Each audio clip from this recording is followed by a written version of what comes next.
여러분, 우리가 좋아하는 음식이요. 이게 그냥 레시피가 아니라고 하면 어떠세요? 사실은 역사의 한 페이지를 고스란히 담고 있는 뭐랄까 화석 같은 기록이라는 거죠. 오늘 바로 그 놀라운 아이디어를 제대로 한번 파헤쳐 볼까 합니다. 이 생각을 증명하기에 딱 좋은 곳이 있어요. 바로 미식의 도시로 아주 유명한 일본의 삿포로인데요. 이곳의 대표 음식들이 어떻게 그 자체로 살아있는 역사 수업이 되는지 같이 한번 따라가 보시죠. 자, 첫 번째는 삿포로 맥주예요. 우리가 흔히 마시는 이 맥주가 사실은요, 한 나라의 아주 야심찬 정치적인 선언문 같은 거였다면 믿으시겠어요? 그리고 이 유명한 양고기 요리 있죠. 징기스칸. 이건 말이죠. 사실상 망해버린 제국이 남긴 산업 폐기물에서 시작됐습니다. 마지막으로 삿포로 하면 딱 떠오르는 미소라멘.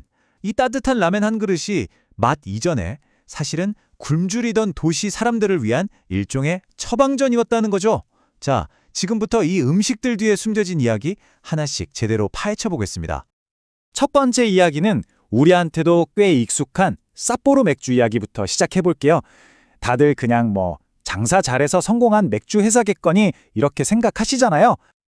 근데 핵심은 그게 아닙니다.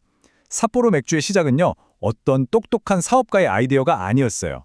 이건 무려 19세기 메이지 유신 시대에 일본 정부가 직접 주도한 거대한 국가 프로젝트였습니다. 그때 메이지 정부한테 홋카이도는 그냥 개척해야 할 땅, 이 정도가 아니었어요. 남쪽으로 내려오려는 러시아를 막아야 하는 최전방이자 정말 중요한 전략적 요충지였던 거죠. 그래서 바로 이곳을 개발하면서 동시에 서양 국가들한테 우리 일본 이만큼 발전했다! 이걸 보여주고 싶었던 거예요. 그 상징적인 사업으로 정부가 딱 고른 게 바로 맥주 양조장이었습니다. 그러니까 이 맥주는 처음부터 국가 안보랑 외교를 위한 도구였던 셈이죠. 자, 여기서 진짜 재밌는 게 뭔지 아세요? 지금 우리가 편의점에서 아무렇지 않게 사는 그 삿포로 맥주캔에 그려진 별 있잖아요. 그게 자그마치 150년 전에 홋카이도 개발을 이끌었던 정부기관의 공식 상징이었다는 거예요. 똑같아요, 완전히. 그 거창했던 국가적인 야망이 어떻게 세월을 건너서 오늘날 우리 손에 들린 상품이 됐는지 이 작은 별 하나가 전부 다 보여주고 있는 겁니다. 삿포로 맥주가 한 국가의 탄생과 야망을 보여줬다면 두 번째 음식, 징기스칸은 정반대예요. 이건 한 제국이 몰락하면서 남긴 아주 뜻밖의 유산이거든요. 자, 스토리는 이렇습니다. 일본 제국이 군인들한테 입힐 군복을 만들려고 홋카이도에서 양을 엄청나게 많이 키웠어요. 근데 전쟁에서 지고 군대가 해체되니까 당연히 양털이 더 이상 필요 없게 된 거죠. 순식간에요. 그럼 뭐가 남았을까요? 네, 그냥 쓸모 없어진 양들만 엄청나게 남은 거예요. 바로 이 산업 폐기물이나 다름없어진 양들을 어떻게든 처리해야 했는데 그때 나온 기가 막힌 해결책이 바로 징기스칸이라는 요리였던 겁니다. 그러니까 우리가 지금 맛있다고 먹는 이 양고기 바비큐가요. 사실은 망해버린 제국이 남긴 골칫덩어리를 처리하기 위해 만들어진 발명품이었던 거죠.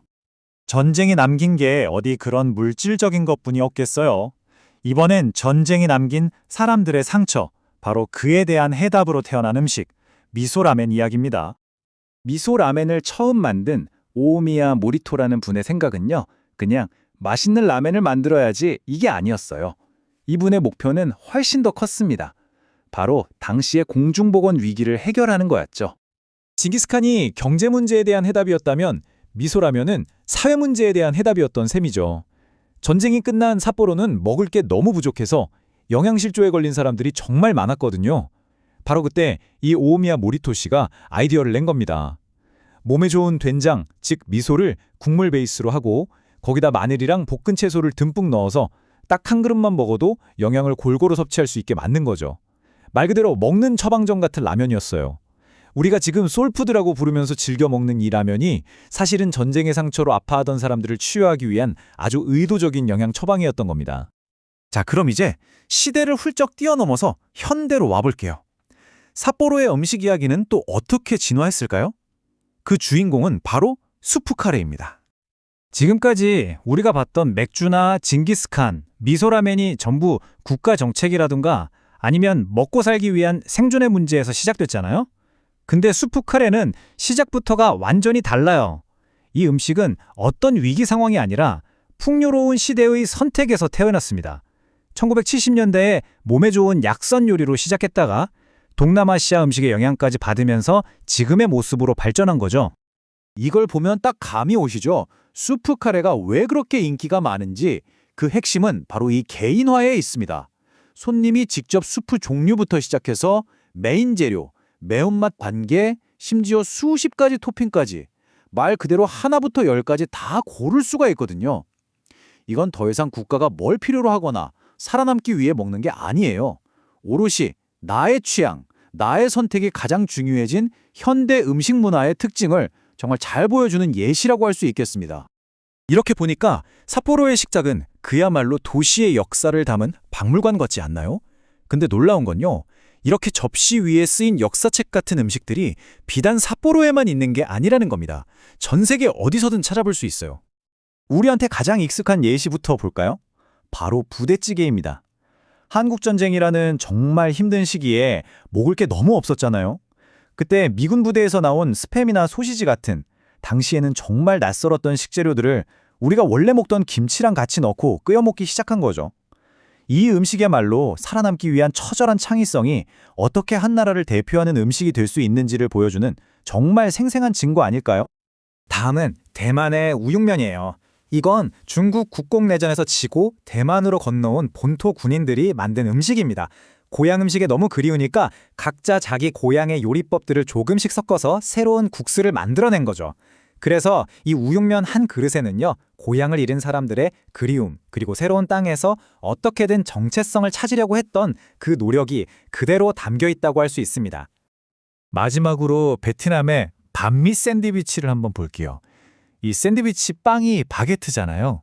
이건 프랑스 식민지배가 남긴 유산이죠.